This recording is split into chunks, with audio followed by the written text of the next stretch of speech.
Hey everybody, this is Joe. Thank you for watching my Giga-Texas construction update video. Well, we know that they've been doing Cybercab testing here at Giga-Texas, and I've shown you video from the ground and from the air of that. Now we get a chance to hear from one of Tesla's principal engineer and the lead engineer of the robotaxi team, Eric. He was invited by the Tesla owners Silicon Valley to come out and talk to a crowd very recently about the Cybercab. Talked about many different topics, one of which is why do they have just 2 seats? And the answer is that 82% of all trips have 2 or fewer passengers. He was also asked about the doors, so I'll let him discuss that here. How are these doors more efficient? These doors help you from multiple reasons.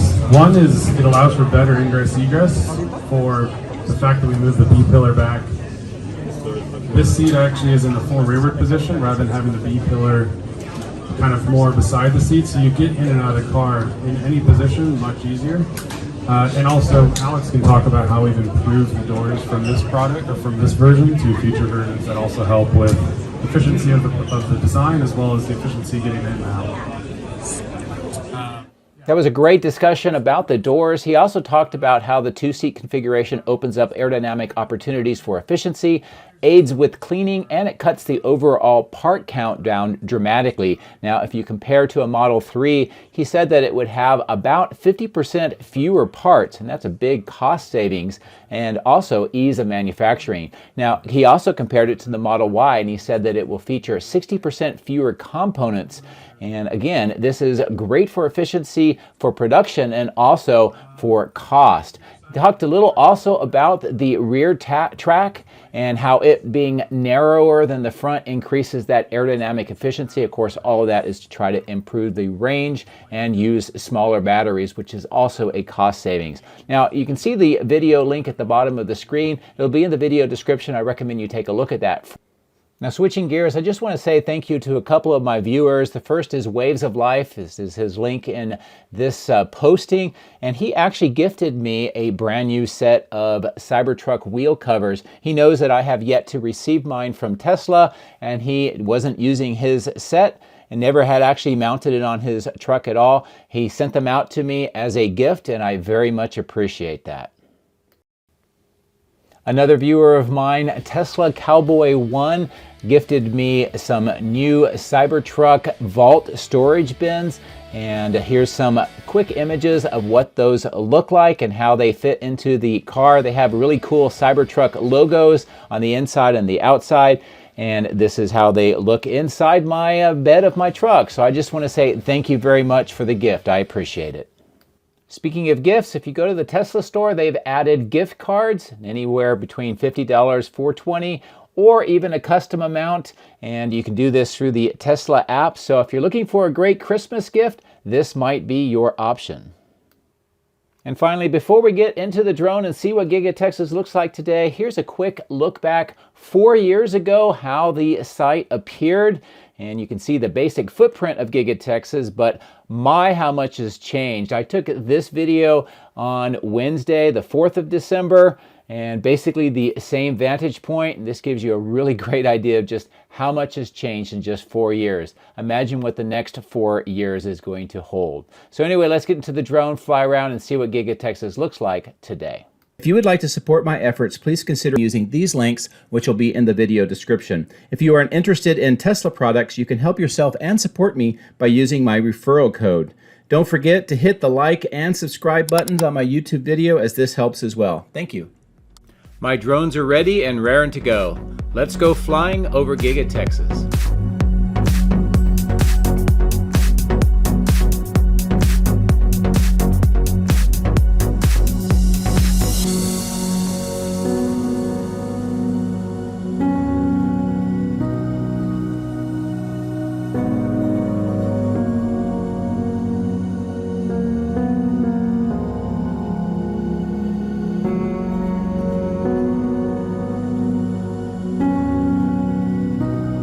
Well, good morning from the far southwest corner of Giga-Texas, this material staging yard. A lot to see in the entire video, so we're going to have a lot to talk about. But first, in this location, a lot of the steel items, the steel corrugated pipes, some of the vaults and other building materials here at the bottom of the screen.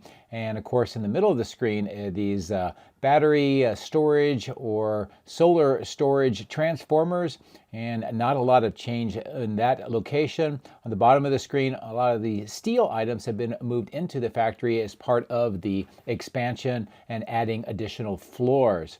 As we cross over the power lines and see this large material staging yard, there are a lot of different changes, and I'll try to point out many of them as we bring the drone down lower. First of all, we can see that some additional equipment on the bottom of the screen is being unpacked, some of those blue items as well. We also see now around this fenced area some of the items that are wrapped in the silver, the blue and white, some of the green and white, some of the wood crates, and also a large amount of packing materials in the middle, showing that they have been unwrapped and many of these items moved inside. Now, next to the black pumps and the blue pipes that have been used for the chiller system on the south end for testing and cleaning out, we also see the stamping press items here under the wraps, the white wrap and the tan wrap. And for a while, I thought maybe this might be just sort of a longer term storage, but we could see workers are now preparing some additional equipment here. With one of them, it looks like the blue wrapping has been removed next to where they are standing. And also it looks like some portable superchargers are being delivered in this area. Also, some trucks are arriving with more of the equipment getting ready to be unloaded from those trucks. As we cross to this side of the site, a couple of things I want to point out. On the right, that Exergy items that have been in the white packaging have all been removed, and the transformers, a few of them have been moved over to other parts of the site. So there is some movement with the equipment here. As we fly over towards the outbound lot, a couple of things that I do want to show you is that they are doing some production of Cybertrucks and Model Ys, even though this is a Friday. We also see Cybertrucks starting to line up here on the north end of the outbound lot once again. And as I continue to maneuver the drone, we'll see more Model Ys that have just freshly been made coming over to process through the end-of-line facility. And we'll see more of this throughout the other parts of the outbound lot.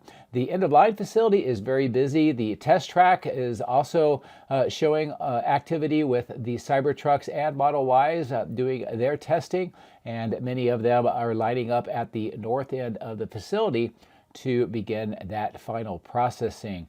And this is following 3 days of no Cybertruck production for various reasons. A lot of it has to do with internal rework that is going on at the south end of the production line to prepare for use of the boring tunnel. And we'll see some big developments with the boring tunnel here very soon. But as I also maneuver here on the bottom, the right-hand side of the screen, many of the Cybertrucks were on my previous video have been transported off-site. And of course, the superchargers on the south end are busy, and there's a nice mix of both Cybertrucks and Model Ys here. The large clearing section just to the south has got some additional materials, and it looks like there's a truck coming in with this large kind of a trailer. The big thing that we do notice is the Lone Star paving trucks that are all lined up to do more asphalt paving today, and much of that is taking place in front of the boring tunnel. And as we get in closer, we'll get a chance to see a lot of this activity. And one of the things is the big Easter egg is the shape of the steel structure over the boring tunnel itself. This is a large Cybertruck, and it's kind of fitting because this is the birthing tunnel, as Tesla has called it, for the Cybertrucks. And once that's completed, it will look like a large Cybertruck on top of the tunnel. We also see the paving work that is underway here, and it is rapidly progressing. By the time I finished flying about 2 hours later, a lot of this section had already had the paving completed. And they're extending that to the south to some extent as well. The workers are in this steel structure on the south end with more of the electrical systems, and that work is continuing. Plus that small excavation with the 8 piers is still waiting for final work on that structure. But as I continue to maneuver around, you can definitely see the shape of the Cybertruck covering over the boring tunnel, and I think it's really cool that they enjoy having this amount of fun and little Easter eggs all over the site. As I mentioned, they are preparing the ground here for extending the asphalt to the south, and the kind of the conduit that is sticking up in between the median of this eventual road is for all the lighting. And of course, more of that work to finish up the grade ahead of the paving is continuing on the south end. So we're going to prepare to fly over the highway, and we'll resume on the other side.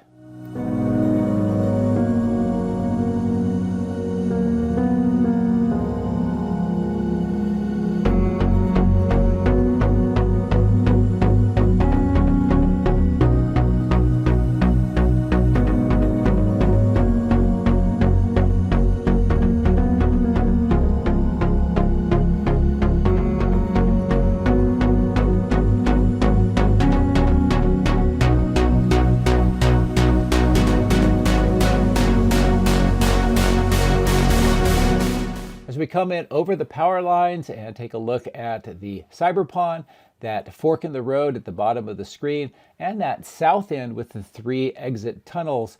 Also the grade work. This is really starting to take shape and getting close to its final format. There should be some additional paving across that south end, and I'll show you some closer views momentarily. But as we fly along the southwest side, I want to make you look at the Cybertrucks at the bottom. This is more of the work that is going on with production. And in addition to that, you can see the Cybertruck next to that temporary loading platform. I've been seeing Cybertrucks come out of the factory all day long since I've been here, which indicates that production has resumed, and they are using this temporary exit right now until they get the boring tunnel work completed on the inside.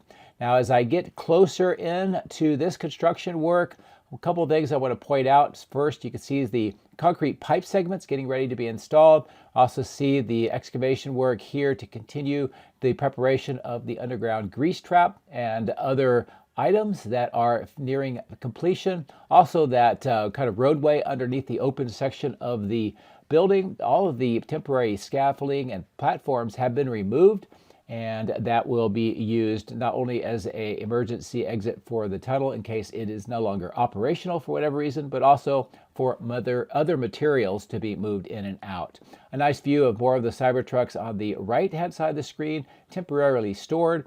And as we fly south along the road, some more of the crates, trailers, and glass, plus that yellow counterbalanced suction cup item that is used to pick up the glass. I think they're pretty much getting ready to move over to the southeast side for the resumption of the glass installation there. As I mentioned, asphalt will be going on here on this south end where the prepared grade is on the top of the 3 different tiers. And of course, the piping that kind of purple piping is for the irrigation system to encourage the grass seed to take root. And you can see there's some erosion because of some of the rains, and that's why they're trying to get all of this established to prevent that from happening. Of course, that concrete walkway extends from the west all the way to the east sides along that middle pier or tier of the graded area. As we come along the southeast side, I want to show you the work that is underway with all of the man lifts and the crews to prepare for the glass installation here. All of the black kind of trim pieces along the perimeter grade beam and that center beam or the second floor beam is in place, and they're preparing the upper hold downs for the glass so that they can begin that installation. So that is what's going on right now. As I move away towards the center part here, this is a nice view from this vantage point of the new wall panels that were installed on the outside of the extension on the left. And of course, a nice view of the chiller plant and what it is looking like on the ground floor. Now, as I pull away and gain some altitudes, we can see that several of the fan units on the top of the cooling plant are operational, and it's another great sign that Cortex is being used at least to some degree inside doing some training data for full self-driving, and you never know, maybe they'll be doing it for the Optimus robot as well. So anyway, as I continue to pull away to the south, I'll give you a nice view of the entire factory, that end of line, the outbound lot that we saw, and of course downtown Austin in the early morning sun.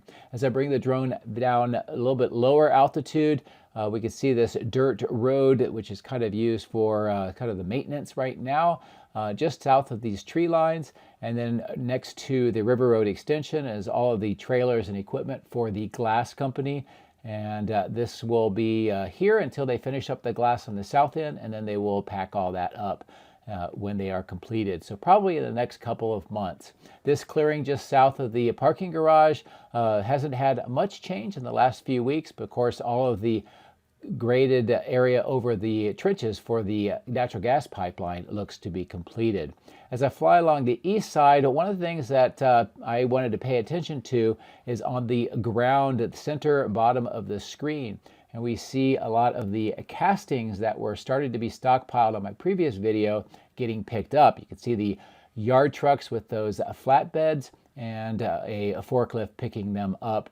And we'll also note that more of the castings have been used since my previous video, and that means that production is definitely using these as we expected. Here's a close-in view of the work that is going on with these castings that were temporarily stored out here on the ground and how they are being moved onto the trailer.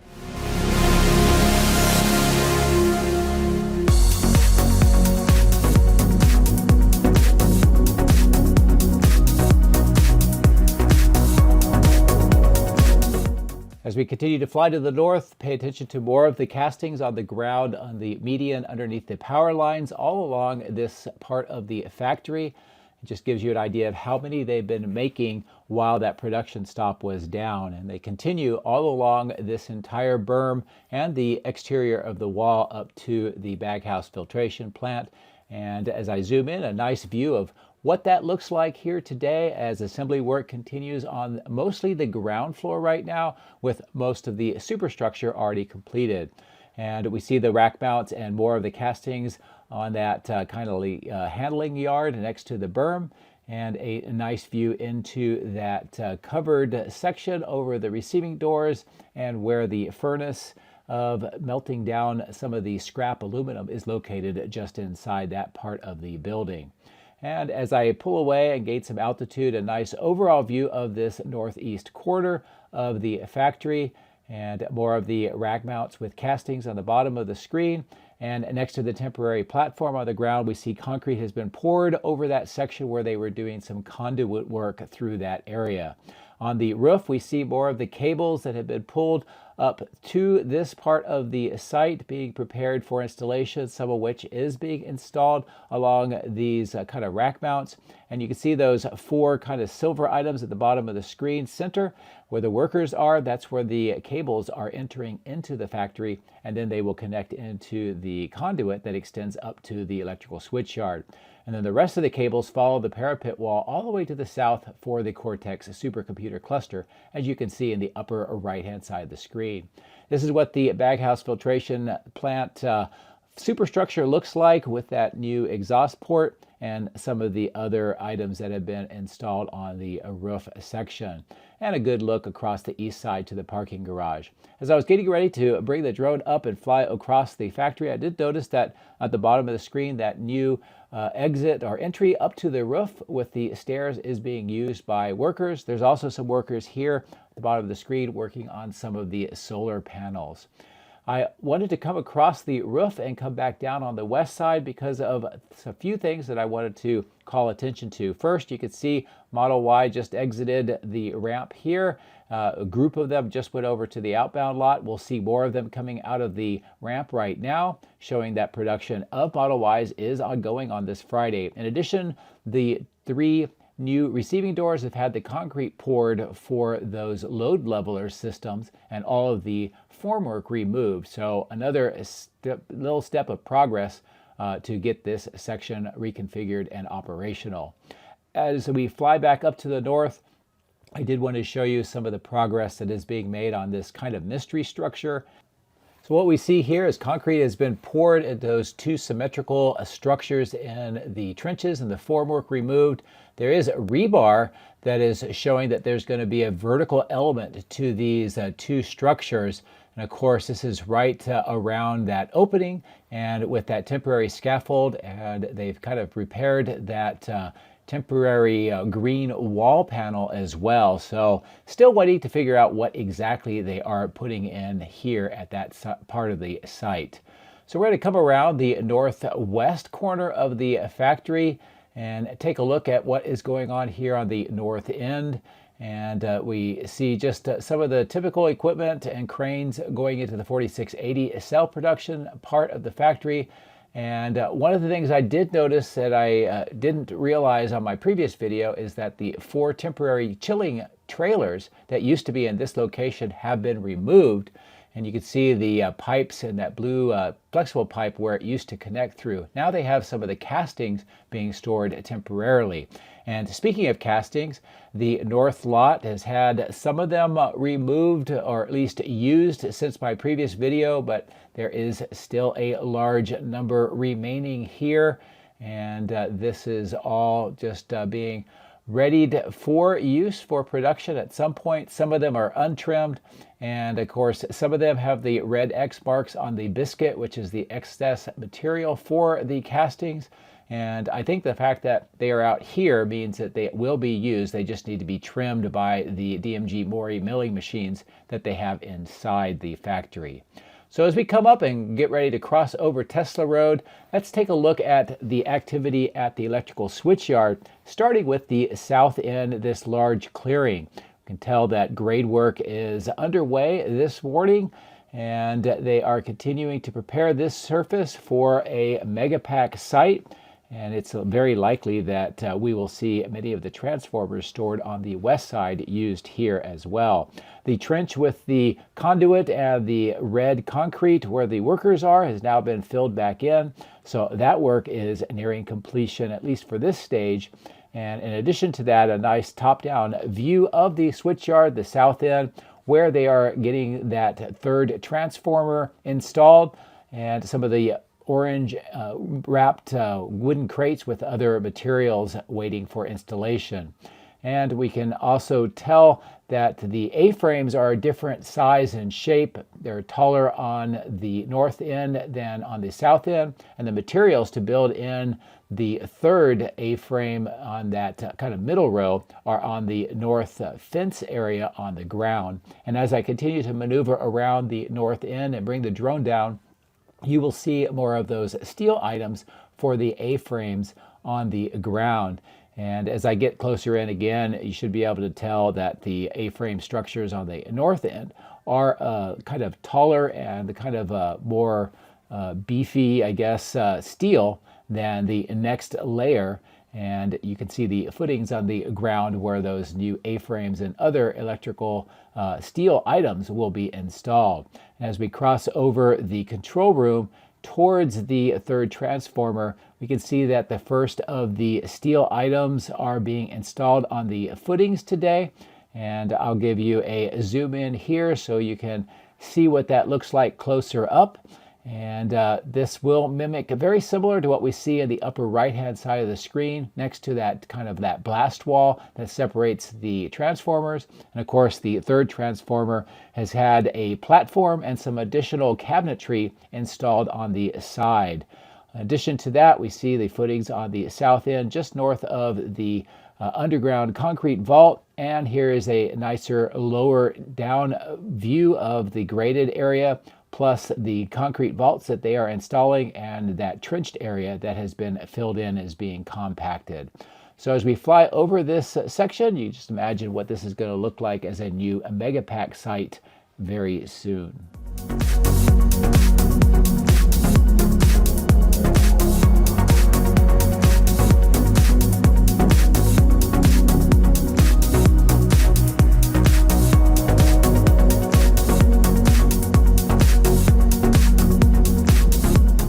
As we arrive at the die shop and battery cathode complex of structures on the ground level, we see the work continuing for the extension of Tesla Road.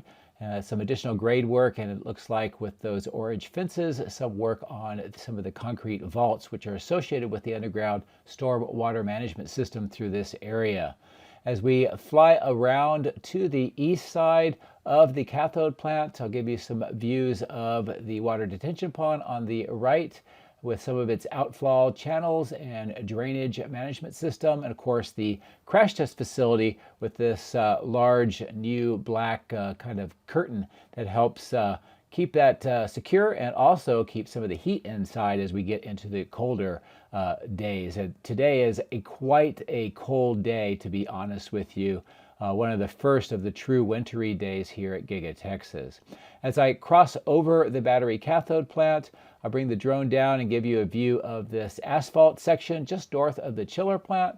We can see what they were working on my previous videos with those kind of the round circular holes cut into the asphalt. That's for bollards around the fire hydrant, and that is to protect from vehicular impact. So that's kind of neat. We can see the water tank, or the white tank with the pipes, and of course the rest of the chiller plant as it looks today. Not a lot of condensation on the vaporizers this time, but of course we saw it being kind of serviced and refilled on my previous video.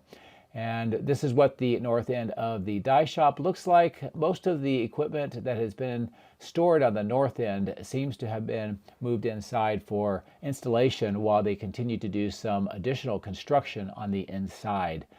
This small material staging yard still has some of the equipment that is being installed in the battery cathode plant as part of the production process for the cathode material.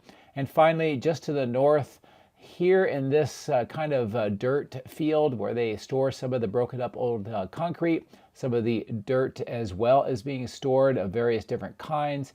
And in addition to that, some of the materials, including that bridge crane, that steel kind of tubular structure, and some more of the corrugated pipe for the water management system. So anyway, that's a good look across the site here on this very cold Friday, the 6th of December. I hope you enjoyed what we were able to talk about in the intro about the Cybercabs. And as always, thank you very much for your support. I very much appreciate it. And I just want to say thank you very much. I hope you all have a great weekend.